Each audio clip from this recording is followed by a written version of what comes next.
Baik, Assalamualaikum dan selamat sejahtera. Anda bersama saya Nabilah, Khaleeda, dan ini Niaga AWANI. Kita mulakan Niaga AWANI pada pagi ini dengan perkembangan Belanjawan di mana Institut Pendidikan Ekonomi Malaysia MIER percaya Belanjawan 2025 akan memberi tumpuan yang kukuh terhadap kerjasama serantau khususnya dalam bidang kewangan, kerangkuman kewangan dan perdagangan rentas sempadan.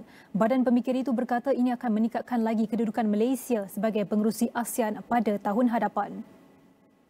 Katanya belanjawan ini akan menyokong inisiatif yang akan melonjakkan peranan Malaysia dalam perdagangan serantau serta integrasi ekonomi. Pengerusi ASEAN semasa, Laos akan menyerahkan jawatan pengerusi ASEAN kepada Malaysia semasa majlis penutupan sidang kemuncak ASEAN ke-44 dan ke-45 di Vientiane hari ini. Sementara itu, MIER turut menekankan langkah kerajaan untuk memajukan lagi sektor kewangan Islam Malaysia dengan tumpuan ke arah modal teroka dan model kewangan perkongsian ekuiti. Dalam mengejar pertumbuhan mampan sektor itu, MIER berkata inisiatif ini akan menyokong amalan kewangan beretika selain menyelaraskan dengan matlamat pembaharuan ekonomi kerajaan yang lebih luas. Bagi pertumbuhan pembuatan serta perindustrian, badan itu berkata belanjawan ini akan menyasarkan sektor seperti semikonduktor, automotif termasuk tenaga boleh baharu, seterusnya mewujudkan peluang pekerjaan bernilai tinggi dan memacu pertumbuhan yang mampan. Pada masa yang sama, rebate cukai dan sokongan korporat juga akan diperkenalkan untuk perusahaan kecil dan sederhana bagi membantu mengurus kos perniagaan yang semakin bertambah di samping sistem levy berperingkat untuk pekerja asing. MIER ketika mengulas mengenai ekonomi hijau dan kelestarian menjangkakan bahawa insentif untuk teknologi mesra alam termasuk tenaga boleh baharu, kenderaan elektrik serta rangka kerja cukai karbon akan diperluaskan. Skim perdagangan karbon yang berpotensi juga boleh diperkenalkan untuk menyokong pengurangan pelepasan berpandukan Pelan Hala 7 Peralihan Tenaga Nasional. Katanya lagi, ini akan menggalakkan penggunaan penyelesaian tenaga hijau serta peralatan cekap tenaga untuk selaras dengan prinsip tadbir urus alam sekitar sosial dan corporate ESG yang agak kritikal bagi mengekalkan daya saing dalam pasaran global. Baik, sementara itu, Menteri Pendidikan Fadlina Siddiq berharap Belanjawan 2025 yang akan dibentangkan minggu hadapan meletakkan keutamaan dalam memantapkan keseluruhan ekosistem pendidikan agar tiada yang terpinggir di negara ini. Beliau berkata Kementerian Pendidikan telah melalui banyak proses dalam mengemukakan dan membentangkan cadangan-cadangan untuk dipertimbangkan oleh Kementerian Kewangan. Tumpuannya pastilah melibatkan keseluruhan ekosistem pendidikan. Jadi kalau kita sebut keseluruhan ekosistem pendidikan, bermaksud tiada anak-anak yang akan terpinggir. Termasuk anak-anak keperluan khas, termasuk anak-anak kita yang ketika ini, yang sedang belajar ini. Jadi ada beberapa tumpuan yang akan kita berikan pengkhususan yang terkait rapat dengan permohonan-permohonan dan keutamaan yang kita telah pun bentangkan kepada pihak Kementerian Kewangan. Fadlina berkata antara cadangan yang dibawa KPM untuk dipertimbangkan dalam Belanjawan 2025 termasuk menyelesaikan masalah kekurangan guru di seluruh negara, sekolah daif dan baik pulih tandas. Beliau berkata KPM turut meminta kerajaan memperkenalkan lebih banyak inisiatif bagi memperkasakan sistem pendidikan negara. Belanjawan 2025 bertemakan ekonomi madani negara makmur rakyat sejahtera akan dibentangkan Perdana Menteri merangkap Menteri Kewangan Datuk Seri Anwar Ibrahim di Parlimen pada 18 Oktober ini. Baik, seterusnya Belanjawan 2025 yang akan dibentangkan pada 18 Oktober depan dinanti dengan penuh harapan agar kerajaan akan meneruskan agenda melindungi persekitaran negara. Dan dalam belanjawan lalu, sebanyak 7.1 bilion ringgit diperuntukkan kepada Kementerian Sumber Asli dan Kelestarian Alam atau NRES berbanding 6.5 bilion ringgit pada tahun 2023. Namun pengerusi Malaysia Forest Fund MFF Dr. Yasmin Rashid berkata, Belanjawan 2025 perlu juga memperuntukkan kemudahan kewangan yang dapat menyokong usaha merintis lebih banyak projek karbon khususnya di seluruh negara. Dan menurut beliau, perjalanan masih jauh sebelum Malaysia dapat melihat pasaran karbon yang dibangunkan sepenuhnya di negara ini.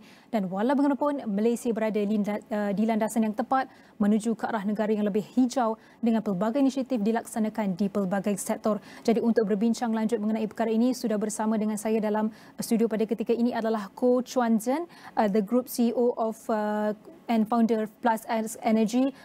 Perhaps we could start with, how do you see the situation right now? Like the President earlier said, we are there, we are getting there, but in a way still left behind if we compare to other countries in the region. So what can you say about that? Yeah, I would say Malaysia, definitely we have a very good natural resources like solar and also the sun is really good. So I would say in the past few years, Malaysia, we are in quite a steady growth. I would quite steady, slow and steady to build the different infrastructure and also the ecosystem in the country itself.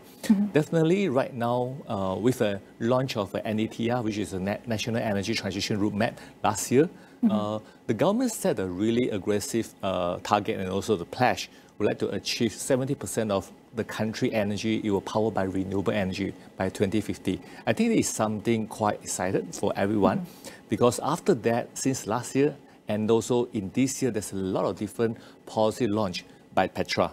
Yeah, which like we know about like LSS 5, and also we know LSS Sabah, or let's say CREST, which is Corporate Renewable Energy Financial Scheme, the supply scheme. So this is all the very exciting policy. Today, Malaysia, we have 25.9% of the country energy are from renewable energy, and solar is about 3.5 gigawatt. The goal is to achieve 70% of the country energy from renewable energy, and then 57 gigawatt from solar. So if you look into, that's quite far from today. If you look into a more near-term, mid-term target, which is by 2030, the country would like to achieve about 31% of the energy from renewable energy, which is more than about 5% from today. And the solar, it will be double up from 3.5 gigawatt to 7 gigawatt from solar. So I think we are there with all this, the new policy launch, and also upcoming, we hope by 2025, the budget, it will have something more exciting for the government side to stimulate the market. Okay, Mr. Goh, we have a lot to unpack here, and it's such a big topic when it comes to energy sector, especially green energy sector. So coming towards budget 2025, how can government actually address towards all these different type of energy? We have not just solar, like you mentioned earlier, we have wind, we have biomass. So how do, what do target? What should they target? Is it towards solar or towards wind or biomass? What's the focus right now? Yeah, the focus right now for the whole country definitely is from solar. If you look into the NETR goal, 70% of renewable energy, 70% of the country energy by 2050 has to come from renewable energy. But the majority of it is from solar because Malaysia, we have a really rich source from sunlight. However, if compared with wind, we are quite lucky that we don't have typhoon or others, natural disaster because we are all surrounded by Indonesia. So that's why solar is still the main target, and then it will follow by the hydro power plants and also biomass and biogas. Okay. Another thing that we can look at on green energy investment is about the financial incentives that includes tax breaks. We have subsidies that will be introduced and also expanded in the coming budget table. And how can all these financial initiatives can actually attract both local and foreign investments that can actually integrate or actually foster these green initiatives in Malaysia? Yeah, so I would like to put into the three different segments. One is for corporate, one is for local corporate, including local corporate and also the FDI. The other one is a local SME and also back to the individual. Yeah. So for corporate-wise, I would say definitely the government, one thing would be great if, let's say, they are able to remove the SST for solar equipment.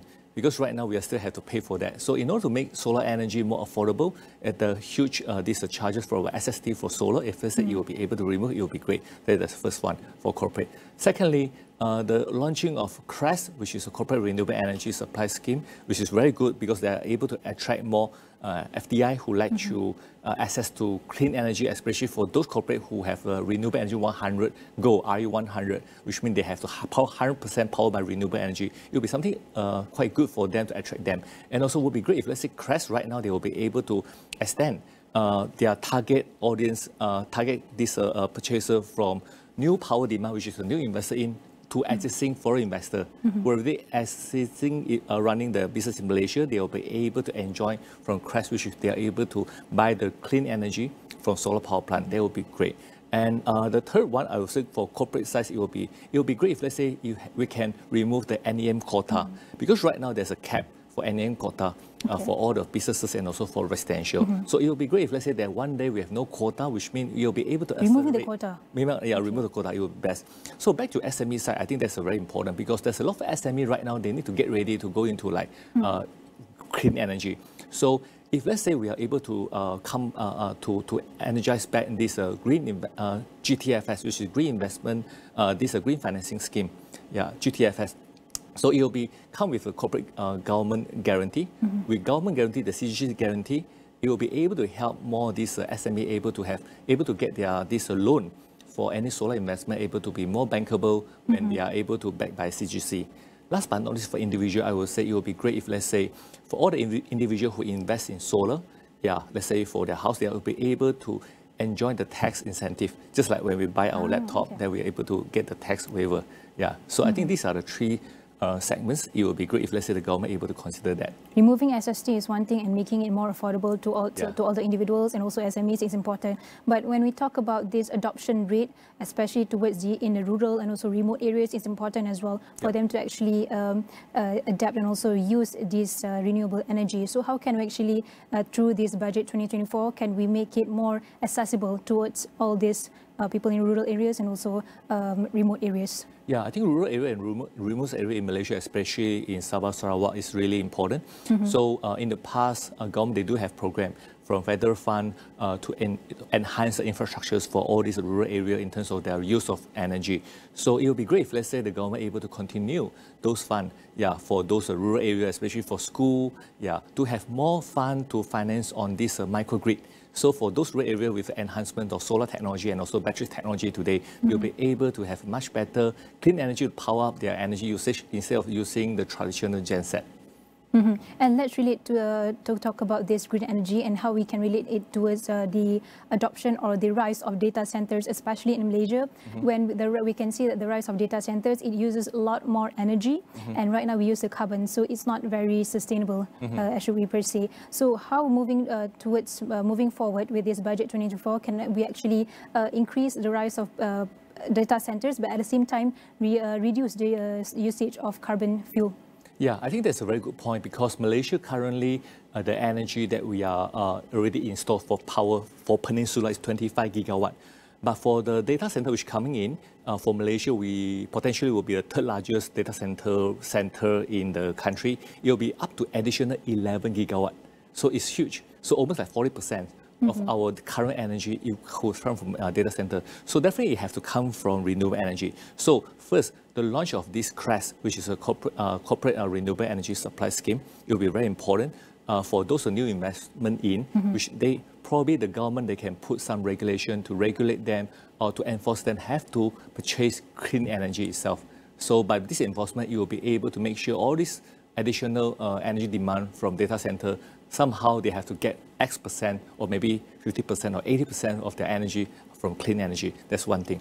Secondly, it could come from some this tax incentive, which is to enhance and also to encourage those foreign investors able to have some of a tax incentive when they are able to purchase clean energy. So this movement, not only you will able to attract more FDI in, especially for those data center investors, at the same time, you will be also able to create a local job opportunity and also project and also the career business opportunity for more people able to go in and also to further enhance on the country, these clean energy infrastructures. So do you think that now we need more radical policies towards this energy or green energy sector, or should we just maintain whatever that we have right now, but just revolutionize it to be better? I would say the current policy, as per what the government announced today, is much better than before. So probably just some of a little bit fine-tuned to make it more friendly. So like what the industrial player like us and also the different associations wish list as what I mentioned just now. It will be great if, let's say, the government, they will be able to hear it and also able to insert some of the opinion and the feedback from us. How do you see the collaborations or the work towards between the federal government and how is the coordination with state governments working towards budget 2025, and how can they actually foster these initiatives? I would say it's very important because when the clean energy incentive, the initiative from the federal government to the different states, because like solar energy, definitely we need land. And all this land, definitely we have to go through the state government. So it would be great if, let's say, for all these different land approval for us to build solar power plants, it will be able to make it more smooth and seamless, without much more the different, very comprehensive and also the difficult process. And also the cross-department among the government department, the authority side, you'll be able to communicate with each other. Instead of running silo, they each have their own agenda. If let's say there's one common goal towards to clean energy full government country, approach. It will be very good. Yeah. And so coming from an industry expert yourself, so what's your wish list in this budget 2025 that we should take it from the 2024, but there's loopholes going on there. So what can we improve so that we can have a better budget in the future? I would say in order to get the whole country move towards a more clean energy future, corporate is very important, play a very important role, because all the different businesses out there, we are generating this CO2. So it will be great. We know the country in the different area in the world, they have this carbon tax. So it would be great if, let's say, the Malaysian government, they give a clear timeline when the carbon tax they will apply in Malaysia. Let's say by 2026 will be the time. So probably by today, this year onward or next year onward, we will have all the corporate, or even though for SME, we all have to get ready. Because when the carbon tax in, it will impact on all the businesses. So if let's say there's a clear timeline on carbon tax, for every one of us to get ready, it will be great. Then it will back to, like, as what I mentioned just now, the GTFS like financing scheme, or have more green bonds, so-called, and also the fund to make SME able to finance and also get a loan from solar energy. Personal side will be on the tax relief. If let's say every single houses they install solar, you'll be able to enjoy. And solar risk, which is this fund rebate. If let's say your house you install solar, you will be able to enjoy like 4,000 ringgit rebate. That's something very good. And also this make today the residential market in Malaysia. Do they have incentives before, right, for solar? They have no incentive before, but just happened this year. So I would say all the rakyat, this wish list is you'll be able to have the extension of solar risk, from this year to next year. Because when this will be able to help for a lot of different rakyat in the country, because this is the only way and also a very good way to make solar more affordable.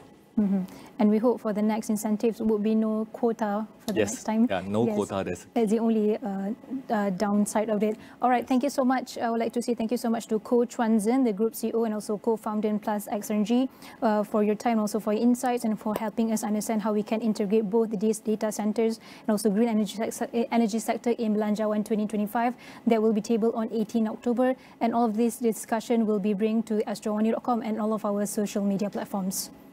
Setinggi mana siling dan lantai ekonomi negara telah dinaikkan?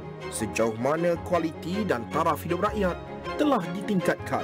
Bagaimana pendekatan seluruh negara jadi kekuatan merealisasikan visi ekonomi madani? Ikuti pembentangan dan kupasan komprehensif Belanjawan 2025 pada 18 Oktober ini hanya di saluran 501 dan di semua platform digital Astro AWANI.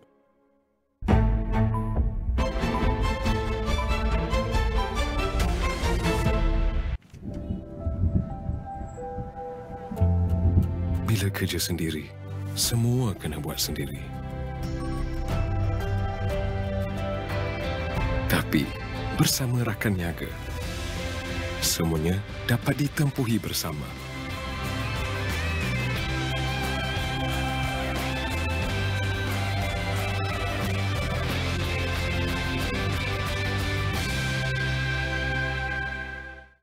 Kerajaan akan terus mempertahankan setiap inci kedaulatan negara dan tidak sesekali akan bertolak ansur terhadap sebarang tuntutan daripada pihak-pihak tertentu. Negara perlu mengurangkan kebergantungan kepada pekerja asing berkemahiran rendah. Pertubuhan Kemanusiaan Antarabangsa Malaysia MHO menggesa Kementerian Kesihatan menjalankan siasatan berhubung dakwaan kewujudan sebuah klinik kosmetik yang dikendalikan doktor palsu di Monkiara.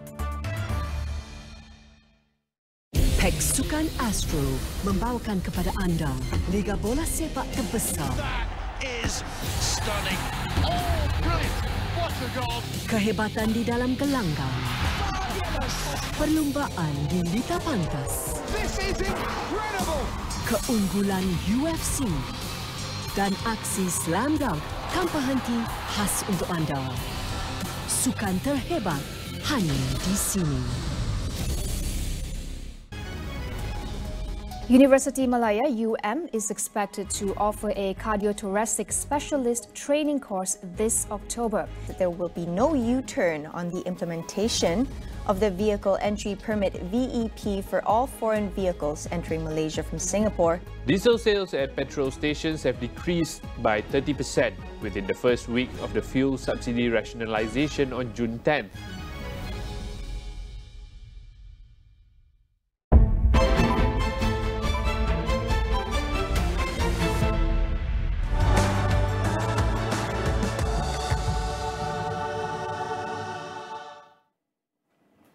Baik, Malaysia menyambut baik cadangan pelaburan berjumlah 14.7 bilion dolar Amerika oleh syarikat gergasi teknologi Amerika Syarikat merangkumi Google, Microsoft, Innovix Corporation, Amazon Web Services, Abbott Laboratories dan Boeing.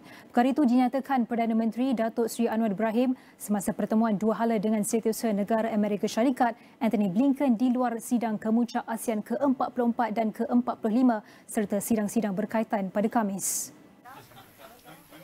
Anwar berkata Malaysia turut berharap untuk mengukuhkan kerjasama dengan Amerika dalam industri baharu. Dalam perkembangan lain, Perdana Menteri mengalu-alukan delegasi Amerika ke sesi dialog pegawai-pegawai kanan yang seterusnya di Putrajaya pada akhir Oktober ketika kedua-dua negara meraihkan ulang tahun ke-10 Perkongsian Komprehensif Malaysia-Amerika. Katanya Malaysia menghargai peranan utama Amerika dalam Resolusi 2735 Majlis Keselamatan Pertubuhan Bangsa-Bangsa Bersatu UNSC dan menggesa Amerika menggunakan pengaruhnya untuk melaksanakan resolusi itu dengan pantas. Resolusi 2728 yang diluluskan pada 10 Jun 2024 menuntut kepada gencatan senjata segera bagi semua konflik di Gaza. Sementara itu, Jabatan Negara Amerika dalam kenyataan mengenai mesyuarat itu berkata, Blinken menekankan sokongan Amerika terhadap Malaysia sebagai pengerusi ASEAN yang akan datang dan membincangkan peluang meningkatkan kerjasama untuk mendorong kestabilan serantau dalam menyokong negara yang bebas, terbuka, selamat, berdaya tahan dan rantau Indo-Pasifik yang makmur. Blinken dan Anwar menekankan kepentingan perkongsian komprehensif Amerika-Malaysia pada ulang tahun ke-10 dan komitmen untuk memperkukuh hubungan rakyat dengan rakyat, ekonomi dan keselamatan. Menurut kenyataan itu, Blinken dan Anwar turut menekankan keperluan yang kritikal terhadap gencatan senjata, membebaskan semua tebusan dan kemasukan segera banyak bantuan kemanusiaan dan bermulanya usaha pembinaan semula di Gaza.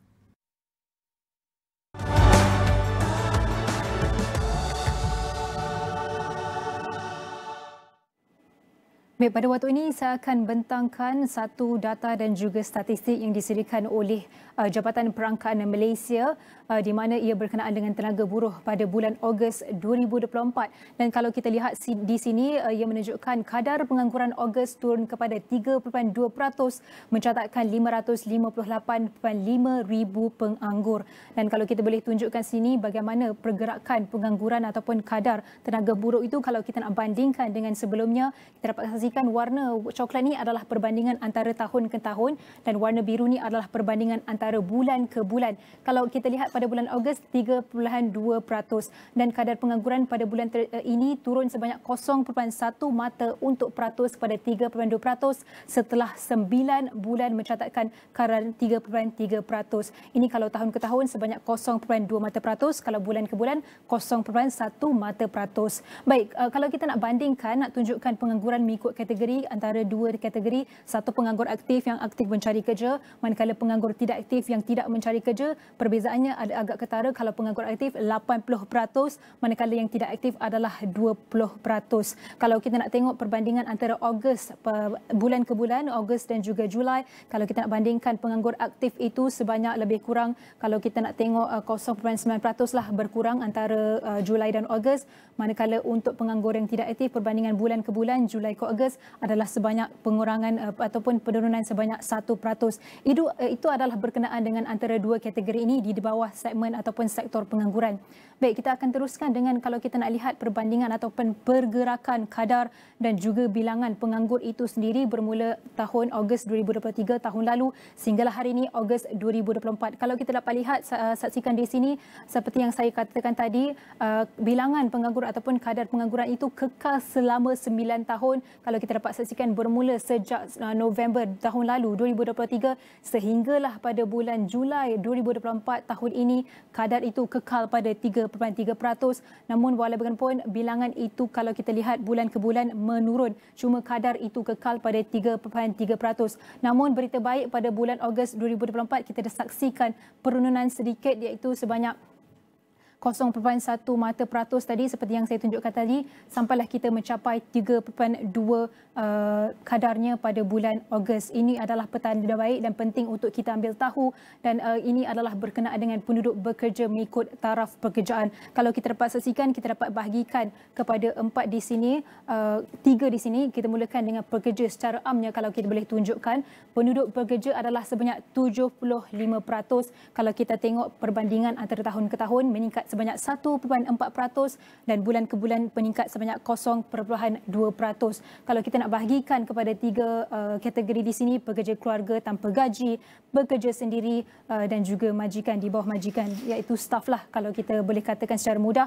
Kalau kita nak tengok pekerja keluarga tanpa gaji, ni bekerja bersama keluarga tanpa mendapat gaji, ia menurun sedikit dan berada pada peratus 2.9. Ini untuk pekerja keluarga tanpa gaji. Tapi untuk yang mereka bekerja sendiri, ada bisnes, ada perusahaan dan sebagainya, ia meningkat sebanyak 3.7% untuk tahun ke tahun, manakala bulan ke bulan meningkat 0.3% dan peratusannya paling tinggi di sini untuk pekerja yang bekerja sendiri iaitu sebanyak 8.5%. Dan untuk pekerja yang bekerja di bawah majikan juga meningkat tahun ke tahun dan juga bulan ke bulan dan peratusannya adalah sebanyak 3.6%. Dan ini adalah bilangan penduduk bekerja dengan nisbah guna tenaga kepada penduduk. Kalau kita dapat lihat sini, perbezaannya tidak berubah agak ketara, namun untuk bulan Ogos sama seperti bulan lalu, bulan Julai, kadarnya adalah sebanyak 68.1 juta penduduk bekerja. Ini adalah perbandingan juga kalau kita dapat lihat sini, perbandingan antara ke tahun dan juga bulan ke bulan.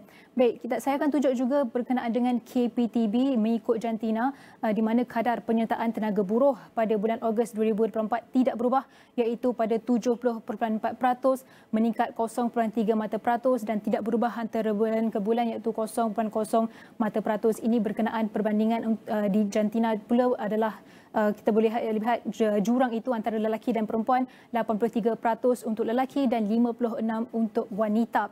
Kalau kita nak bandingkan juga bilangan tenaga buruh dan kadar penyertaan tenaga buruh di sini seperti yang saya beritahukan tadi, kalau untuk bulan Ogos adalah sebanyak 70.4 dan kalau kita nak tunjukkan juga berkenaan luar tenaga buruh, kadarnya pada bulan Ogos adalah 7.23 juta sama dengan pada bulan Julai 2024. Dan ini kalau kita nak mengikut kategori kerja rumah sebagai faktor yang menjadi luar tenaga buruh adalah sebabkan kerja rumah dan juga tanggungjawab keluarga sebanyak lebih kurang 42.8% dan disebabkan ataupun faktor bersekolah dan latihan adalah 41%. Jadi penting untuk kita tahu semua data ini dan memahami implikasi data ini terhadap pekerja dan juga kualiti hidup di Malaysia ataupun sosioekonomi secara umumnya. Jadi kita akan bersama dengan Profesor Madya Dr. Ahmad Razman Abdul Latif, pengarah program MBA Putra Business School PBS. Baik, Prof, pertama sekali mungkin boleh kongsikan apakah faktor utama di sebalik peningkatan tenaga buruh sebanyak 0.1% pada bulan Ogos ini dan mungkin bagaimana perubahan ini mempengaruhi jurang sosial terutamanya dalam kalangan kumpulan pendapatan rendah dan juga wanita. Ya, Nabilah, pasaran buruh yang menunjukkan peningkatan sebanyak 0.1% ini dipacu oleh pelbagai faktor, terutamanya kita lihat perkembangan ekspor yang kekal positif setiap bulan sepanjang tahun ini dan juga kita juga melihat pelbagai inisiatif yang berkaitan pengambilan pekerja telah dilancarkan di bawah kerajaan melalui pelbagai pelan induk negara. Dan satu yang kita nampak ada beberapa sektor, terutamanya sektor pelancongan yang menyaksikan peningkatan dari segi kemasukan pelancong asing dan ini juga menyebabkan sektor tersebut berkembang dan mengambil lebih banyak pekerja. Dan apabila prestasi tenaga buruh yang terus meningkat ini, ia sebenarnya turut mencerminkan keyakinan yang berterusan dalam pasaran pekerja serta ekonomi. Dan apabila kita lihat juga pertumbuhan kredit negara kita yang sentiasa positif, terutamanya suku tahun kedua 5.9%, ini adalah yang amat kukuh dan pesat Dan kita menjangkakan prestasi tenaga buruh ini akan terus berada dalam kedudukan yang stabil serta mampu berkembang pada bulan-bulan yang akan datang. Prof, Dan kalau kita lihat pula kalau kita lihat pasal kumpulan pendapatan rendah wanita, sudah tentu mereka juga akan mendapat limpahan daripada peningkatan ini. Mereka akan dapat lebih banyak peluang untuk mendapat pekerjaan dan menjanjikan gaji yang juga lebih tinggi. Baik Prof, kalau kita lihat dari pembentangan data tadi, bilangan penganggur sebanyak 0.9% menunjukkan pengurangan yang ketara sebenarnya dalam pengangguran. Jadi adakah ini bermakna peluang pekerjaan itu ia bertambah, tapi adakah ia berkualiti ataupun ia sekadar tertumpu kepada pekerjaan sementara ataupun yang bergaji rendah yang sebenarnya tidak menyelesaikan masalah sosioekonomi dalam jangka masa panjang, Prof? Ya, penurunan kadar pengangguran ini sudah kurang daripada peratusan sebelum pandemik, dan ini bermakna lebih ramai sudah mendapat pekerjaan. Tetapi betul, kita tidak mahu mereka mendapat pekerjaan semata-mata hanya untuk mendapat pekerjaan, tetapi gaji itu tidak tinggi. Namun apabila kita lihat laporan survey gaji buruh yang baru-baru dikeluarkan bagi suku tahun pertama, telah menunjukkan median gaji pekerja formal meningkat kepada RM2,844. Ini bermakna apabila pengangguran diturunkan, bila diturunkan, bermakna lebih ramai yang bekerja, dan mereka yang bekerja ini pula secara puratanya memperolehi gaji yang lebih tinggi.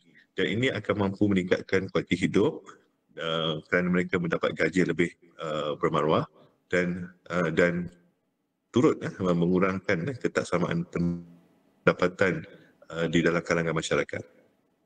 Baik Prof, antara lain kita boleh tengok adalah berkenaan dengan data ataupun statistik luar tenaga buruh tadi. Mungkin Prof boleh bantu kami faham mengapa bilangan penduduk di luar tenaga buruh ini kekal dan hampir tidak berubah, dan mungkin apakah kesan jangka pendek dan juga panjang dari segi sosioekonomi daripada keadaan ini, terutamanya bagi golongan yang tidak menyertai pasaran buruh seperti suri rumah, pelajar dan juga warga emas. Ya, apabila kita lihatlah bilangan penduduk di ubah ini, memang sesuatu yang kita tidak boleh harapkan akan dapat 100% bekerja, kerana memang mereka ada alasan yang kukuh. Tetapi kalau kita lihat ada antara sebab mengapa mereka tidak dapat bekerja adalah sesuatu yang kita sudah sedia maklum, bahawa kerana menguruskan urusan keluarga, kerana melihat kepada situasi individu itu sendiri, itu mungkin tengah bersekolah ataupun menjalani latihan. Tapi bila kita lihat bila tanggungjawab keluarga itu, dia mungkin melibatkan tidak ada kemampuan untuk kalau ada anak sebagai contoh, untuk menjaga, mencari orang yang boleh menjaganya. Itu sebab dia dapat bekerja. Disebabkan itulah kita lihat kadar penyertaan tenaga buruh wanita masih lagi rendah, 56.7% berbanding lelaki.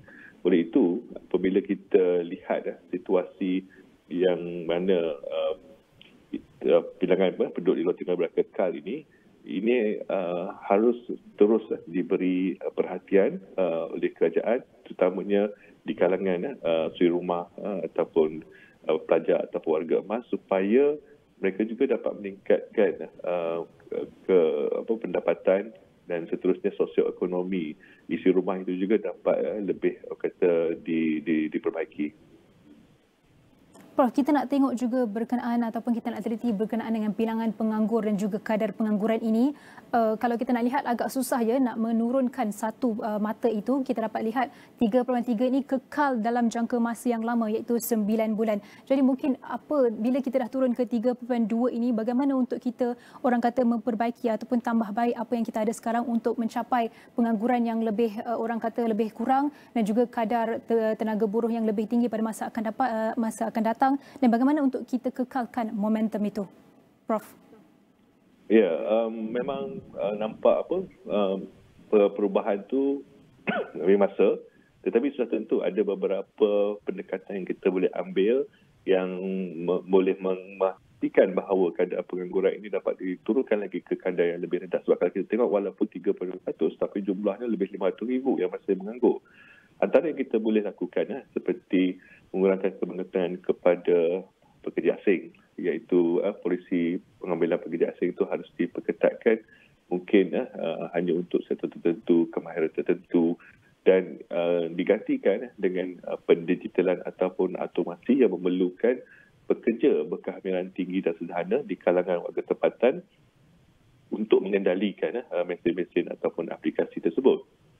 Dan satu lagi yang kita lihat, kebanyakan majikan ini juga akan bermotivasi untuk mengambil pekerja tambahan jika pengambilan pekerja itu akan meningkatkan produktiviti syarikat dan juga keuntungan. Dan pengenalan gaji progresif akan membolehkan kita melihat lebih ramai lagi pekerja diambil untuk meningkatkan Baik Prof, bergerak aktiviti rakyat. Baik, bergerak memasuki ataupun menjelang pembentangan bajet Belanjawan 2025 pada 18 Oktober dengan data-data yang saya bentangkan tadi, mungkin apa bentuk penawaran ataupun insentif yang boleh ditawarkan kerajaan ataupun dibawakan dari segi peruntukan dalam Belanjawan akan datang untuk kita menarik lagi minat ataupun mengurangkan lagi kadar pengangguran dan meningkatkan lagi kadar tenaga buruh dalam masa akan datang? Saya melihat untuk Belanjawan 2025 ini kemungkinan inisiatif yang akan diperkenalkan adalah bersifat penambahbaikan kepada inisiatif sedia ada. Kemungkinanlah akan berlaku penilaian semula terhadap gaji minimum dan juga seperti saya sebut tadi pengenalan kepada gaji progresif dan juga lebih banyak inisiatif kepada majikan untuk mengambil pekerja tempatan yang berkemahiran dan tidak terlalu bergantung kepada pekerja asing. Dan selain daripada itu, usaha kerajaan menarik pelaburan luar FDI melalui pelbagai perjanjian unilateral seperti RCEP, CPTPP dan yang terkini menyertai BRICS akan membawa lebih banyak lagi pelaburan yang berimpak tinggi, yang memerlukan pekerja berkarir tinggi di negara kita. Dan itulah saya harap dalam Belanjawan 2025 ini akan dapat direalisasikan melalui pelbagai inisiatif ataupun program yang menjurus ke arah meningkatkan pengambilan tenaga kerja buruh di Malaysia dan mengurangkan pengangguran. Baik, semoga harapan dan juga aspirasi Prof itu tadi dapat direalisasikan dalam pembentangan Belanjawan 2025 pada 18 Oktober Jumaat minggu hadapan, dan segala perbincangan ini akan kami rangkumkan dalam platform digital Astro AWANI dan juga semua platform digital Astro AWANI, dan kita akan terus dengan perkembangan seterusnya. Baik, Public Bank bercadang mengambil alih 44.15% pegangan dalam LPI Capital dengan harga RM1.72 bilion secara tunai. Menurut Pengarah Urusan dan Ketua Pegawai Eksekutif Public Bank, Tan Sri Teh Ahlek, cadangan pengambil alihan ini akan melengkapkan perkhidmatan kewangan bank sedia ada. Ujar beliau, pengambil alihan 44.15% saham itu melibatkan saham biasa secara agregat sebanyak 175.9 juta saham dalam LPI. Cadangan pengambil alihan tersebut melibatkan kelulusan para pemegang saham tidak berkepentingan Public Bank semasa mesyuarat agung luar biasa EGM yang akan diadakan dalam masa terdekat. Kumpulan perbankan terbesar itu kini mempunyai rizab tunai sebanyak 12.4 bilion ringgit. Setakat 8 Oktober, permodalan pasaran LPI dan Public Bank masing-masing adalah 5.2 bilion ringgit dan 88.7 bilion ringgit. Majlis menandatangani perjanjian jual beli bersyarat dengan estet mendiang Tan Sri Dr. Teh Hong Piao dan Consolidated Teh Holding Sdn Bhd disempurnakan di Kuala Lumpur pada Khamis. Ia turut dihadiri anak perempuan bongsu mendiang Tan Sri Dr. Teh Hong Piao, Diona Teh Lishian, Ketua Pegawai Eksekutif Public Bank Investment Bank Hiri Ho Yun dan Ketua Pegawai Operasi Kanan Public Bank Berhad Chang Siu Yen. And this will allow our enlarged public bank group to establish an immediate market presence and a strong foothold in the general insurance segment in Malaysia. Now, this proposal acquisition will provide a comprehensive complementary service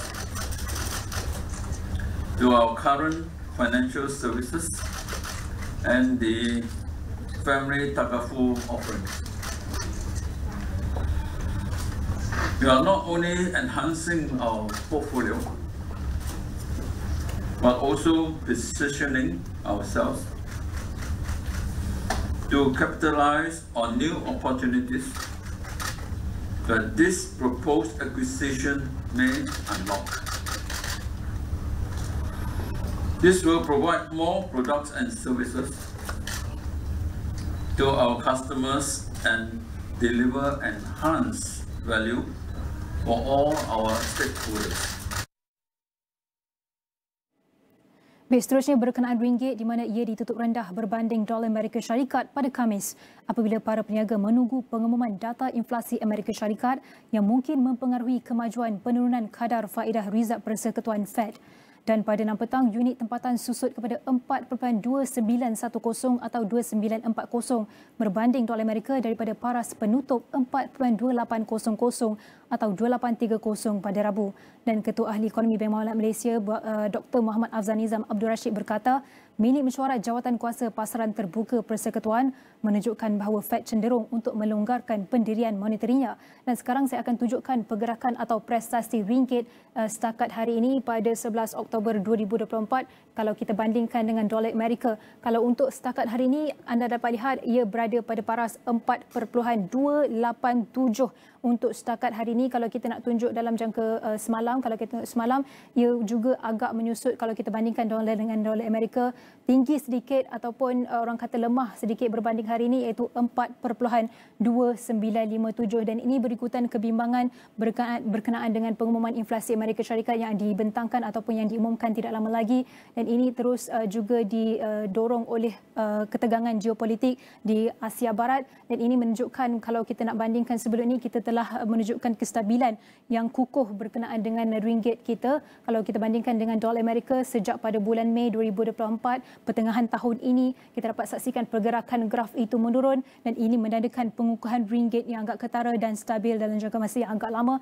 namun memasuki sejak pada pengumuman Rizab Persekutuan hari itu dan juga ketegangan konflik Asia Barat kita dapat saksikan kelemahan ringgit itu juga berlaku dan itu berkenaan dengan perbandingan antara ringgit dan juga dolar Amerika. Saya nak tunjukkan juga berkenaan dengan ataupun perbandingan antara ringgit Malaysia dengan dolar Singapura juga menunjukkan penyusutan ataupun penurunan dan hari ini ia berada pada paras 3.28347 dan paling kukuh setakat ini kalau saya boleh tunjukkan antara perbandingan antara ringgit Malaysia dan juga dolar Singapura adalah lebih kurang 3.2020 iaitu pada September 26 2024 pada bulan September dan ini menunjukkan pengukuhan sudah sekian lama pengukuhan yang agak tara kalau kita nak bandingkan antara Malaysia dan juga Singapura dan ini akan memberikan sedikit sebanyak impak kepada pekerja Malaysia yang bekerja di Singapura untuk dari segi pendapatan mereka namun ia masih kukuh lagi kalau kita nak bandingkan paling merosot ataupun paling orang kata paling rendah nilai ringgit itu berbanding dengan dolar Singapura adalah dalam sekitar pada bulan 3 ataupun bulan 2 2024 iaitu pada 21 Februari 2024. Namun ini kita akan tengok lagi dari semasa ke semasa pergerakan antara ringgit kalau kita nak bandingkan dengan dolar Singapura dan juga dolar Amerika untuk tapi ini untuk setakat hari ini 11 Oktober pada 9.44 pagi. Baik, saya akan teruskan dengan perkembangan seterusnya ringkas dagang.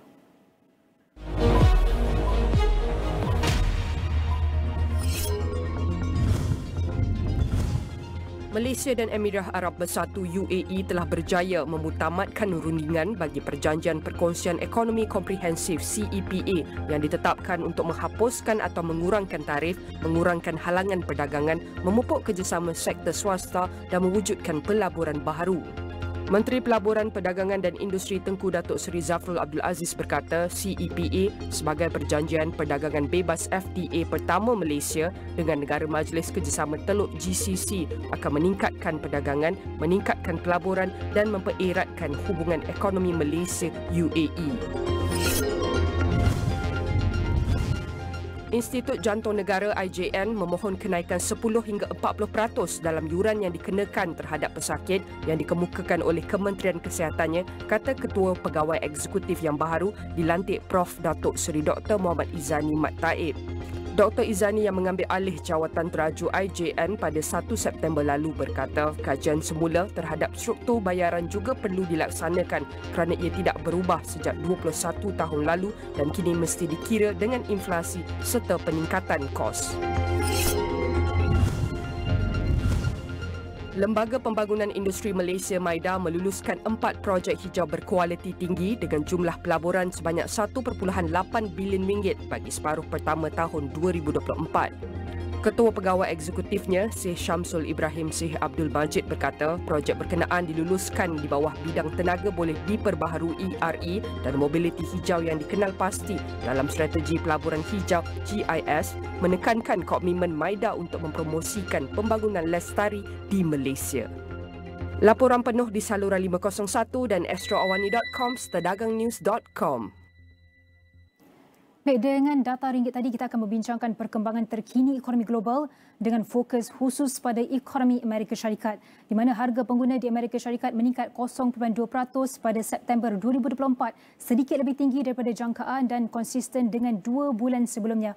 Dan dengan peningkatan ini disebabkan oleh kenaikan harga tempat tinggal dan juga makanan, manakala harga tenaga jatuh mengurangkan kesan inflasi keseluruhan. Dari segi tahunan, kadar inflasi menurun kepada 2.4%, terendah sejak awal 2021, dan Rizal Persekutuan Amerika Syarikat dijangka mungkin menurunkan kadar faedah dalam masa terdekat selaras dengan inflasi yang semakin mendekati sasaran 2%, dan ini berpotensi memberi kesan kepada ekonomi global termasuklah Malaysia. Dengan itu, kita akan meneroka lebih lanjut bagaimana perkembangan ini memberi impak kepada pelaburan, perdagangan dan juga aliran ekonomi terutamanya di Malaysia. Jadi bersama dengan saya di dalam talian pada ketika ini adalah Profesor Emeritus Dr. Badroya Badai, Provost Malaysia University of Science and Technology atau MAS.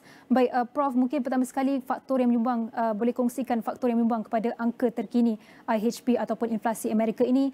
Mungkin apakah faktor utama yang mendorong kepada IHP ini, dan mungkin bagaimana inflasi Amerika Syarikat mempengaruhi kos barangan dan juga perkhidmatan di peringkat global? Terima kasih, Syed Nabilah. Kadar inflasi di Amerika 2.4% adalah sebenarnya agak lebih tinggi sedikit daripada apa yang diramalkan, tetapi ini adalah jauh lebih rendah daripada pada bulan lepas. Jadi apa yang menyebabkan kadarnya menurun adalah penurunan kadar pada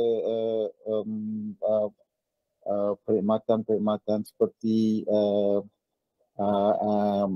tenaga, petrol dan sebagainya, walaupun dalam harga makanan termasuk makanan dibawa pulang ke rumah semuanya meningkat dalam lingkungan 0.4% begitu. Jadi sebenarnya penganalisa agak kecewa juga kerana mereka mengharapkan bahawa kadar inflasi ini akan lebih tinggi bagi membolehkan Federal Reserve meneruskan usaha untuk melegakan pasaran. Jadi kalau kadar faedah ini terus menurun, mungkin Federal Reserve tidak akan meneruskan usaha untuk menurunkan kadar faedah yang telah dimulakan pada bulan lepas misalnya. Prof, kalau kita nak tahu juga berkenaan dengan kesan kepada ekonomi Malaysia itu, kalau dari segi aliran dan juga perdagangan dan pelaburan, bagaimana perubahan dalam ekonomi Amerika Syarikat ini sebenarnya mempengaruhi ke semua aliran perdagangan antara Malaysia dan juga Amerika, dan adakah pelaburan langsung asing FDI dari Amerika ke Malaysia akan terjejas oleh keadaan ekonomi semasa di Amerika Syarikat pada ketika ini? Dua perkara yang penting yang di mana ekonomi Malaysia dipengaruhi oleh Amerika ialah pertama ialah pasaran saham, kerana pasaran saham di New York adalah 12 jam berbeza dengan Malaysia. Jadi pukul 9 malam mereka buka pasaran dan mereka tutup pada pukul 5 pagi. Dan pukul 5 pagi itu di waktu Malaysia adalah waktu menghampiri pembukaan pukul 9 pagi di Tokyo. Jadi apabila pasaran Tokyo buka pada pagi keesokan harinya, pasaran Tokyo akan melihat pedoman, dan pedoman yang paling dekat ialah New York Stock Exchange. Jadi apa yang berlaku di New York pada pukul 2 jam sebelumnya akan diikuti oleh apa yang akan dibuka pada pasaran Jepun. Dan kemudian ini menular ke Hong Kong, ke Singapura dan ke Malaysia. Jadi apa yang berlaku hari ini di Malaysia pukul 9 pagi tadi adalah apa yang terjadi di US. Itu menyebabkan ekonomi kita dipengaruhi secara tidak langsung oleh US. Dan apabila pasaran saham di US misalnya meningkat, kita akan melihat pasaran di Kuala Lumpur juga akan meningkat, dan ini meningkatkan sentimen di Malaysia dan keyakinan di Malaysia, dan dia akan memberi kesan kepada keputusan pelabur-pelabur asing dan juga pelabur-pelabur sementara yang melabur dalam pasaran saham kita. Begitu juga kesan ke atas pertukaran asing. Apabila misalnya pengumuman dibuat tentang kadar inflasi yang semakin menurun di US, pasaran saham meningkat di US, dan ini meningkatkan minat untuk pelabur-pelabur terus melabur di US daripada datang ke Malaysia misalnya. Dan ini melemahkan sedikit permintaan kepada ringgit Malaysia yang menyebabkan kadar pertukaran ringgit menjadi lemah dalam beberapa hari ini. Dan kita tidak tahu apakah yang akan berlaku seterusnya jika sekiranya Federal Reserve membuat keputusan untuk memberhentikan sementara penurunan kadar faedah. Kita jangkakan mungkin ringgit akan semakin lemah dan pasaran saham kita pun akan menjadi semakin lemah. Dan ini akan memberi kesan yang besar kepada keyakinan dan sentimen pasaran dan ekonomi di Malaysia. Baik Prof, secara ringkas berbakikan 1 minit berkenaan dengan ringgit yang melemah ini, bagaimana Bank Negara Malaysia boleh memainkan peranan dan apakah langkah yang perlu diambil oleh mereka untuk melindungi nilai ringgit Malaysia di tengah-tengah pergolakan global ini, Prof? Dalam jangka panjang kita perlu segera bertindak untuk lebih giat dengan BRIC, dan kita perlu mengikuti arus de-dollarization, maknanya mengurangkan pergantungan kepada US dollar sebagai reserve tunai. Dalam jangka pendek, apa yang dilakukan oleh Bank Negara sangat berkesan memujuk syarikat-syarikat Malaysia untuk membawa pulang keuntungan dan pelaburan mereka untuk membolehkan ia menyokong ringgit, dan ini akan meningkatkan lagi kadar pertukaran ringgit dengan US dollar. Terima kasih diucapkan kepada Profesor Emeritus Dr. Barjoy Bardai, Provost Malaysia University of Science and Technology MAS. Banyak lagi perbincangan selepas ini bersama dengan Tehmina Kaoosji dalam Niaga Spotlight bersama dengan Datuk Bandar Kuala Lumpur.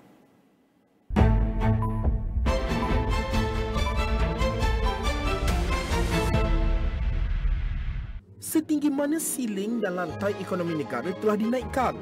Sejauh mana kualiti dan taraf hidup rakyat telah ditingkatkan? Bagaimana pendekatan seluruh negara jadi kekuatan merealisasikan visi ekonomi madani? Ikuti pembentangan dan kupasan komprehensif Belanjawan 2025 pada 18 Oktober ini hanya di saluran 501 dan di semua platform digital Astro AWANI. Formula One returns to the USA at the Circuit of the Americas. Welcome to Austin. Mighty reaction time from the Papaya McLaren. Lando Norris takes the lead at the US Grand Prix. It's such a great atmosphere. He goes to the inside and Verstappen takes the lead. Late move from Lando Norris. Lewis Hamilton takes second place. Max Verstappen sees the checkered flag. He wins the US Grand Prix. Persaingan semakin hangat. akan ada 2 penyingkiran. Aduh sakitnya. Minggu depan saya tahu korang akan boom. Buat kau. Microphone flow kami itu. 8 kumpulan berjaya mara. Baik tu. Cuma bini ke tu? Tak sempat tukar. Kita tak apa dengan budak dah janda tapi muka macam pengetua. Amazing. Brilliant. Muzik kelawak superstar musim keempat di Astro Warna dan Astro Go. Bakat tiada tandingan. Pengurus penuh visi. Here they go again. The Reds bertempur dengan The Blues. Incredible! Setiap kemenangan penentu nasib Liverpool. Mampukah Chelsea memberikan tentangan sengit? Segalanya bakal terungkai secara langsung saat Liverpool menentang Chelsea. Premier League eksklusif di Astro.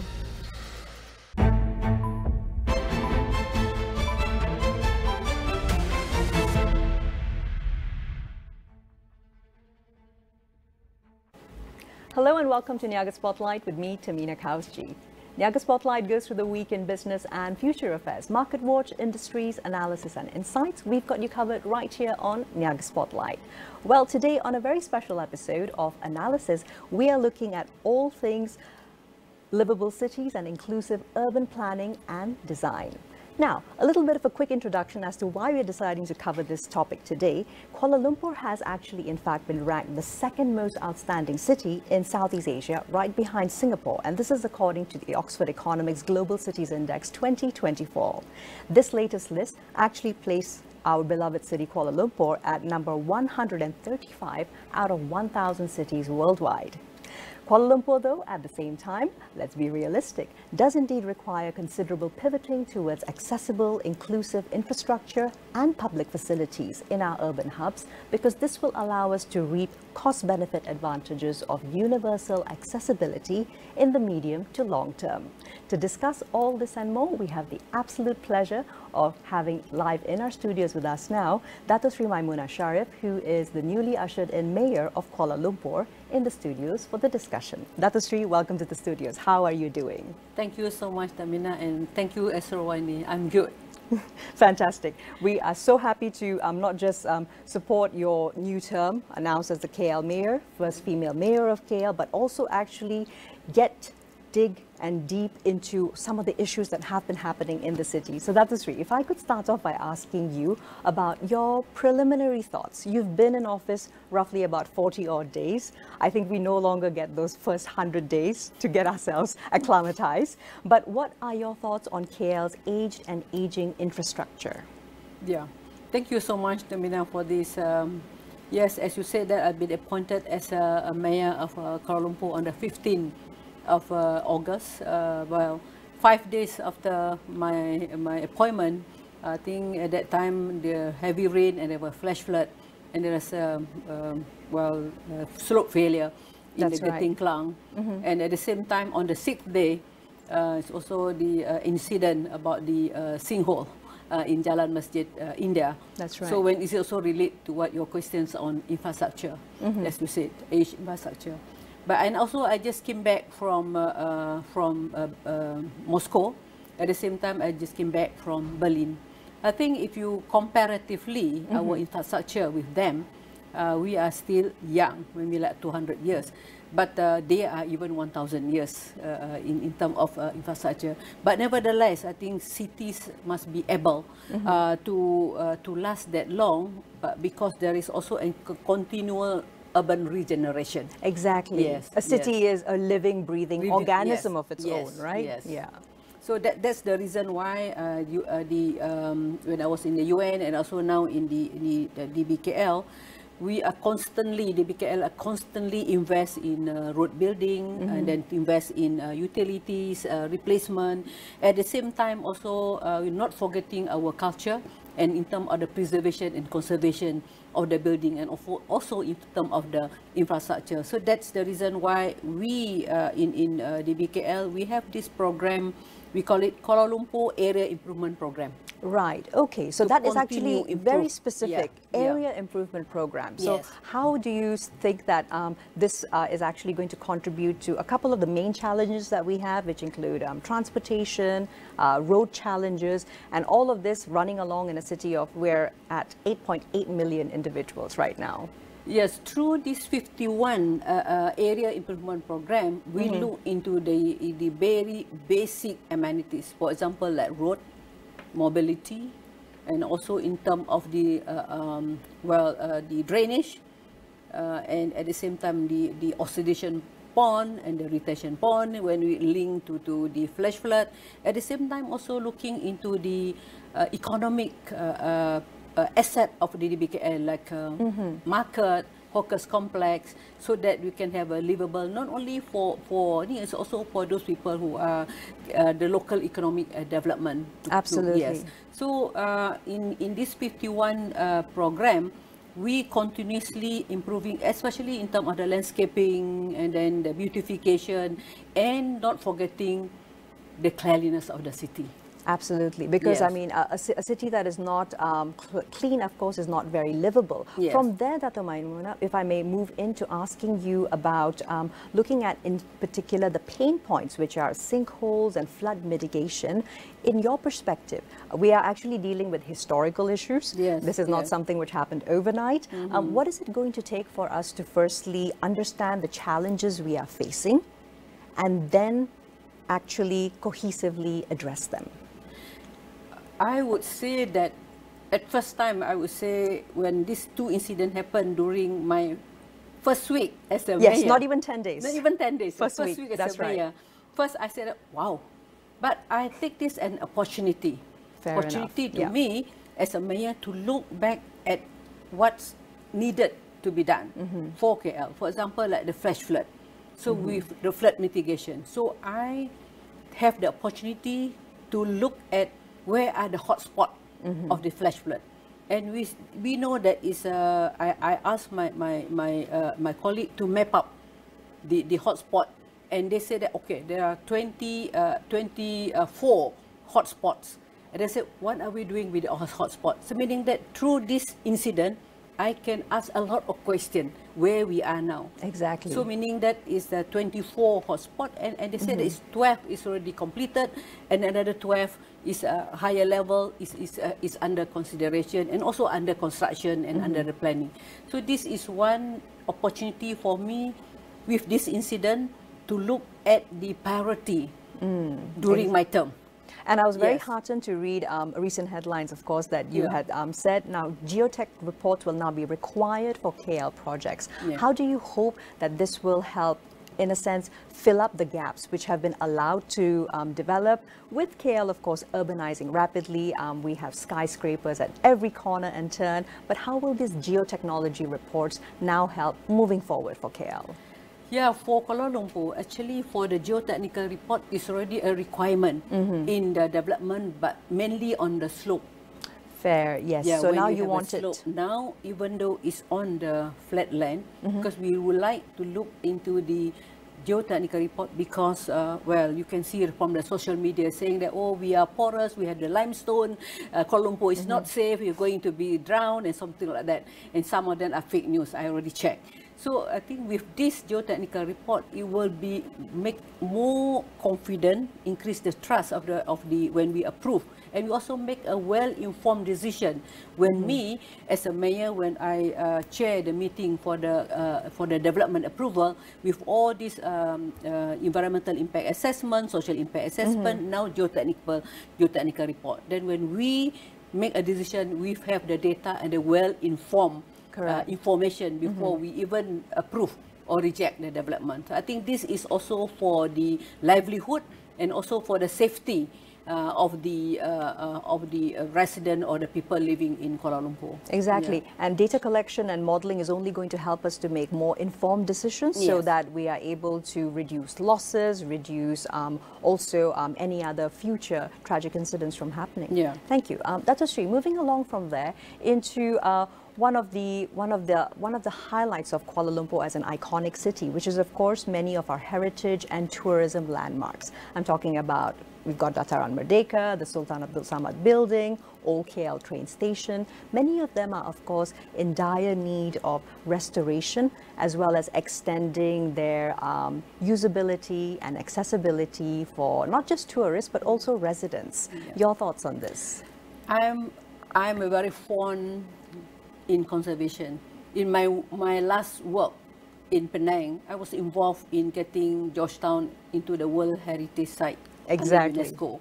So when I came to KL and then become the mayor, then I said that in any cities that if you, Tehmina, when you go out to visit other countries, where is the old city?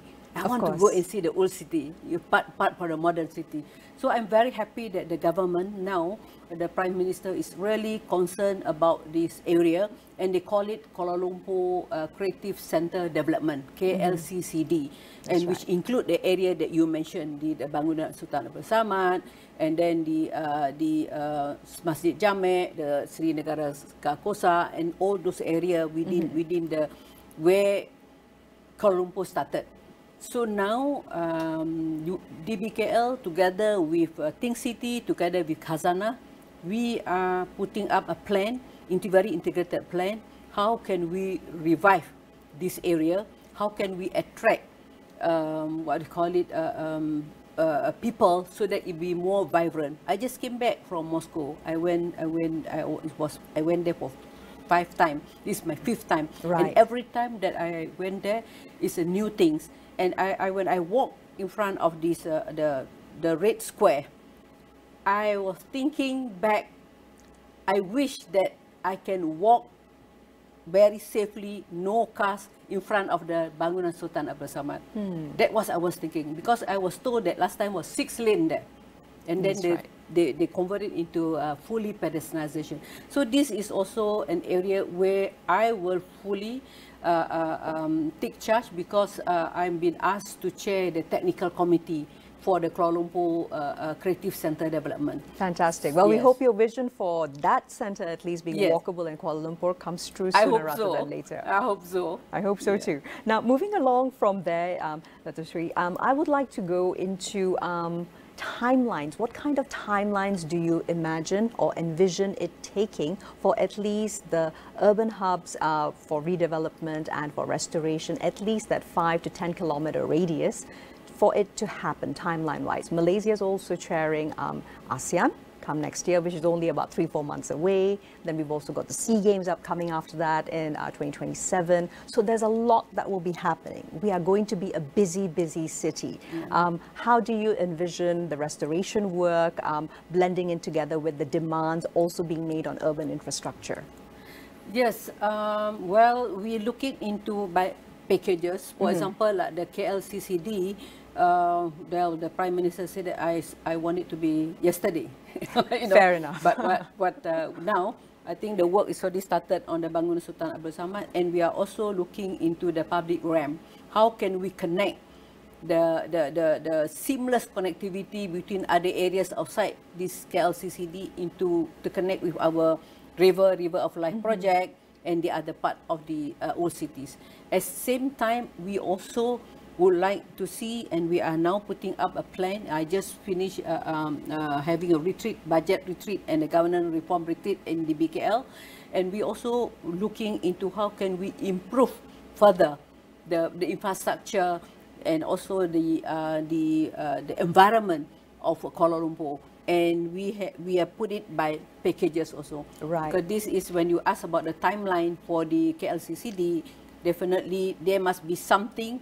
The government would like to have 1 or 2 activities within that area or within Bangunan Sultan Abdul Samad. That is a timeline. You know, it's in October and then it will be next year. That's right. January or February.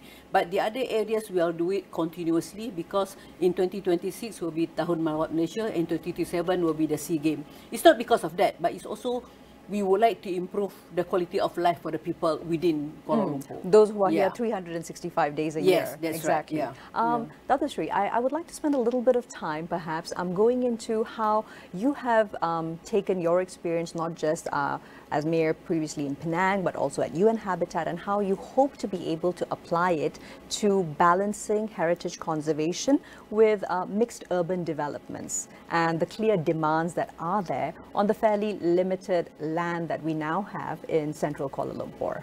Yeah. It's very timely that you asked me the question, Tehmina, because we just finished talking about our draft local plan 2040 for Kuala Lumpur. 2040. And I would like to also to have this opportunity to explain, because many people thought that conservation means no development. Oh, you want to conserve, you want to preserve, this is not development. Actually, what type of development we would like to be in the area of that we are going to conserve or going to be under preservation, because preservation and conservation is also mean development, which is, you said, is the most suitable development within that environment, for that area. So these are very important for us, and of course the other areas when you talk about development and conservation, and the other part of the other cities, we also would have to plan and also to guide the development. It's not only to, some people say, oh, you have this plan because you want to control development. It's not one, yes, to control development, at the same time also to guide the development and the developer to have a very sustainable balance. So we are talking about carrying capacity. We look into traffic impact studies. We look into the environmental impact studies, social impact studies. Now we also have the ESG, environment, social, and governance. Yes, to apply it. Yes, to apply this, so that any development, it can be balanced up. That's why it be inclusivity involved. At the same time, it's also sustainability involved. So I think this is very important for us in Kuala Lumpur, because, as you said, that it's not that big area, but with an 8 million population, and everyone want to have the best return of their land. Absolutely. And I think one thing that is also interesting to note is that increasingly urbanites in Kuala Lumpur are actually enjoying the city. I'll refer to the very recent Think City conducted Malaysia Day event, which happened over the long weekend. And of course, people were still driving, but at the same time, they were more making an effort to use public transport to get to all the events around the main city centers. I think comparatively, of course, comparatively between Kuala Lumpur, as you asked me about my experience in the UN, compared to the many cities in Africa, we are well ahead. Fair. We are well ahead. But of course, when we compare to other developed countries, we want to be also to be better. There's still room for improvement. As you mentioned about the public transport, we have a Go Kuala Lumpur, Go KL public transport. We have the MRT, the monorails, and also the train. But the only what I would like, I'm trying my level best within my term, is to have the connectivity, seamless connectivity between the public transport, and then you walk nicely on the pedestrian walkway with green, and that's why we are putting up the green connector. And we also would like to appeal to the private developer to work together with us, so that we are not in the BKL, we are facilitator. We are not frustrator. We want to I love that. Facilitators, not frustrators. We want to facilitate development, because with development, we can get new infrastructure. With development, of course, we can get revenue for the DBKL. And with development, we can also plan properly, especially those housing, which is maybe is already very old flats, very old aging infrastructure, aging flats. So I think with all this development, we can work together. I hope I can work together with the whoever developers within Kuala Lumpur, to see how can we have, as you said, that balance and inclusive development. Exactly. It's about making those pockets, 51 or so of them, and then connecting them to the wider city. Speaking though of accessibility, Dato Sri, if we can just focus a little bit on the fact that whatever it is, large parts of urban Kuala Lumpur, they aren't exactly pedestrian friendly as it goes. And this, of course, tandem reduces accessibility for both our elderly as well as the disabled. So considering the fact that we are also well on our way to becoming an aging nation, what are some considerations that hopefully your term as mayor will bring into place for accessibility?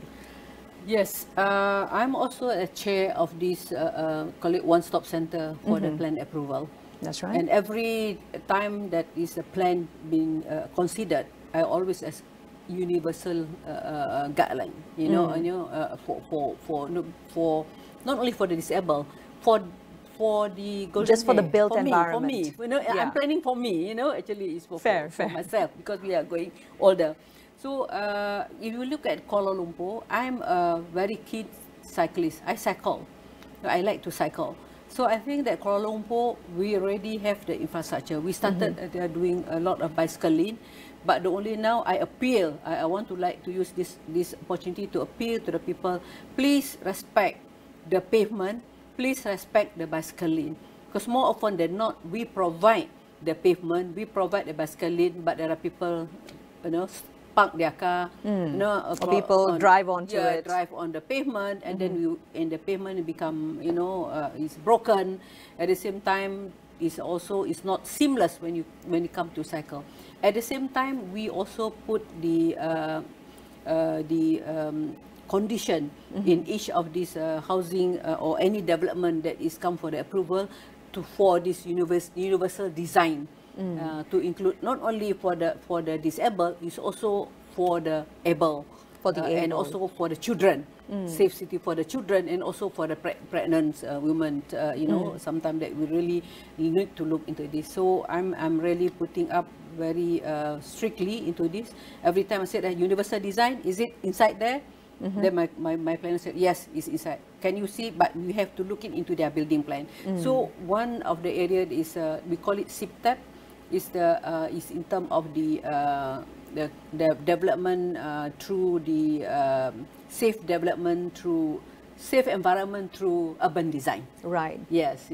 So one area that I would love to ask your thoughts on, we do have certain accessibility features built into some areas in urban Kuala Lumpur. However, for example, because of maybe a lack of proper oversight, what is supposed to be wheelchair accessible actually does not fit a standardized wheelchair. Any thoughts on how we're going to approach remedying these areas in and around the centre? I think that's the reason why I'm the type like bottom-up approach. When you want to design for the handicap, the able people want to design for the handicap. Sometimes it doesn't work. So we need to include the handicap when it comes to the designing of this handicap facilities. Because sometimes it's not enough to say that this is, I provide the handicap toilet. Or I provide, yes, the disabled toilets. Or I provide we'll call it the pedestrian for the blind. But sometimes when you go in, the way they put the pole and the way that you can't even swing your it's not organic. It's not organic. Can't even swing your chair. So I think in order to design, we're talking about planning and design just now as a topic. In order to plan and design any facilities, we need to involve the community, the user. That's why the end user. Yes, the end user. The community engagement is very, very important in planning and design in Kuala Lumpur. If you want to design for the disabled, you have to include them. Otherwise, the able people cannot imagine because we are not there yet. We are not there yet. So I think this is very important in terms of the bottom-up approach and the community engagement. Not only in the disabled, but in anything that we do. I believe in community participation. And Dr. Sri, speaking about the community, I'd like to ask you on your thoughts about instilling a more civic-minded attitude in Malaysia when it comes to especially upkeeping of the city, littering, waste collection.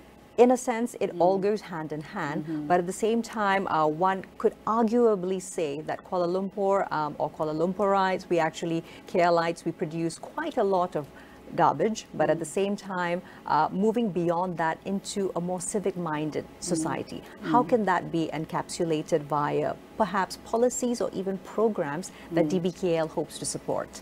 Yeah, if you remember on Friday, is it on Friday? We had the Hari Cuci Malaysia. That's correct, that's correct. I did see that on your socials. Yes. That time, that is the World Cleanup Day. This World Cleanup Day, actually, Tehmina, was UN Habitat's work. During my term as an executive director, we put up to the UN Habitat Assembly for this day to be recognized and the zero waste day. Right. So every year, 30th of March is zero waste day. So that's why we have the World Cleanup Day, the first World Cleanup Day. And to answer your question, I think there are two ways. One is the advocacy. Advocacy and the education is very important. And for me, is penalty is last.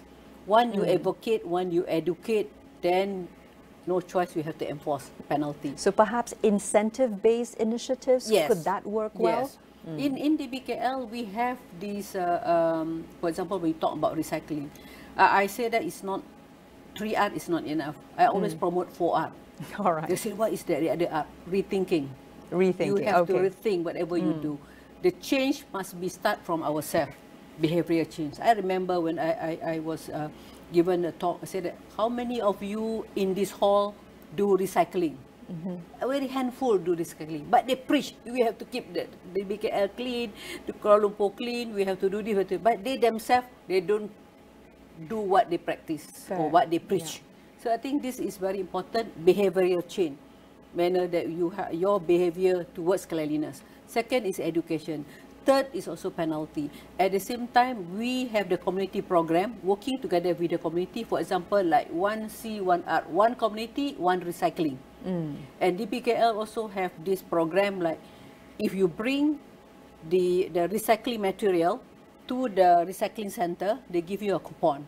Then you can use this coupon to change for food, like rice, cooking oil or milk, or can even use this coupon to reduce your rental on the DBKL housing. Wonderful. So I think this is like incentive. At the same time also, to me, kesedaran lah is your own practical awareness. Approaches as your well. own awareness. I think this is very important, and it start from young. Not only, sometimes old people are very difficult to change, but you have children in the kindergarten, that is very, they believe in it, they will go back and tell the mothers, hey, don't do this, don't do They'll that. They'll police you. Yes. I think that is very important. Absolutely. And perhaps one last area of discussion regarding the city planning, urban planning and design itself. How could we possibly potentially integrate IoT, the Internet of Things, to speed up and enhance accessibility and efficiency in Kuala Lumpur? Are there any ideas that you are perhaps eager to try or that you would like to see rolled out in Kuala Lumpur? Yeah, in Kuala Lumpur, actually, we already integrate the Internet of Things or IoT in Kuala Lumpur, especially in enabling the smart mobility. We have the digitalization strategy, especially when you include the smart traffic management, and at the same time Go KL free bus, and also using the CCTV on the smart street lightings. I just came back from Moscow last week. I was very impressed when I went to their innovation, their planning section. They call it situational room. Is live. Is the areas of digital twin. Understood. Digital twin is very, very impressive, where any new development, the whole city is on the screen, and any new development, if you want to approve, then they will look into even how the new development will affect the existing area in terms of traffic, the interaction, in terms of environment. Yes. If you plant 4 trees, let's say how much oxygen been produced, then how much carbon dioxide been absorbed, and how if you plant the number of trees, how much is temperature can be reduced up to that extent. And of course, is the underground. All the utility mapping was there. So I was impressed. I said, oh my God. Then I talked to the mayor of Moscow. Can we sign MOU? He said that she asked me, said, can we sign MOU with Kuala Lumpur? I said, I don't want to sign MOU with Moscow. I said, why? I said, I want to sign AOA. What do you mean AOA? Agreement of Action. Right. Meaning that MOU Fantastic. is just MOU, but agreement of action meaning that I agree to certain action. So I think this IoT and digital twin at the moment now, and AI, I was so impressed when I saw a robot and moving on the pavement. It's green color. I said, what is that? It's just like a Grab, but a Grab is robot. Our Grab is with the motorbike. And also with the carbon emission coming out when you are on a motorbike. But in Moscow, the Grab is on the pavement. Then I see that people give way to that. Say, where are they? So they connect, they align the GIS, the geographical information system, with the IoT, with the AI. They said they are delivering it's all the an food interlinked system to the house of to who ordered the food. Right. It was amazing. You see so many people, so many gadgets going around, and quite seamlessly integrating. It's quite seamlessly integrating. So Fascinating. I think this, and the BKL, we are also looking into this, and I think I'm very happy to see that we have the digitalization. We have also the KL traffic system in the area where we monitor live. When they say that if you see that this junction is congested, we can adjust from so the hopefully room finally reducing congestion, right? Yeah. So, but we want to do more. Yeah, we want to do more. Well, we absolutely look forward to that. And perhaps just to close out the discussion, Dr. Sri, since we have a couple more minutes, I would really like to ask you your thoughts and perspectives so far on how you have, this is not your first time, of course, becoming the first female mayor, but now, of course, it's for Kuala Lumpur, the capital city of Malaysia. And any perspectives on the way in which quite often the general public tends to have a slightly more critical eye, interestingly enough, when it's a female policymaker? Tehmina, I'm used to this. When I was in Penang, I was the first director of planning. The first woman director of planning, the first women director of planning, and also the first female president of Seberang Perai, and at the first general manager for the World Heritage Office, and again the first female executive director from the Asia Pacific. So the perception and expectation of a general public, I think they sometimes they look skeptical, but sometimes they say that, oh, whether this lady can do it or not. But I think that doesn't really affect me because I think that is in this world, whenever there is a woman up there, I think this is commonly in any countries also they have this type of perception. But I think that is as long as we are technically sound, and then we can do our work. And then, of course, sometimes when a female leader, even what we talk, how we walk, what we wear, people will talk, but not men. You know, it's a bit different. You know, so I think that is that's the reason why when I was in the UN and I came back here, and I also be appointed as the gender champion by the Secretary General, and I launched the woman-led cities together with someone, a very prominent lady, businesswoman from Brazil. So I would like to continue doing that in the BKL, and I'm ready to share my experience, and even at the moment now, I think that the expectation you look at from the social media, the expectation on me is very high, but I'm not scared. I'm willing to face it, but I need support. I need support from my staff. I need support from the government. I need support from the people. I need support also from the media. Absolutely. Because sometimes that we have done a lot, but one maybe incident, the black thing that happened, that is like as if there is nothing good about the BKL, for example, in this case. So I think that is we really need to communicate the good part of things also. And as far as me as the first woman mayor, I will really work together with all of you, and I'm not scared of any criticism, because I don't take it as a critique, but I always take it as a feedback. As a feedback. Well, Dr. Sri Maimuna, we are extremely fortunate to have you in as our brand new mayor of Kuala Lumpur. We wish you not only a successful term, but hopefully setting in place the way in which Kuala Lumpur is administered for the future. Thank you so much for your time. I hope so, inshallah. Thank you. Fantastic. Well, that's all the time that we have today on Niaga Spotlight with me, Tehmina Kaoosji, featuring, of course, an exclusive interview with the very first female mayor of Kuala Lumpur, Dato' Sri Maimuna Sharif. We will see you again next week. Here's to a productive week ahead. See you next time.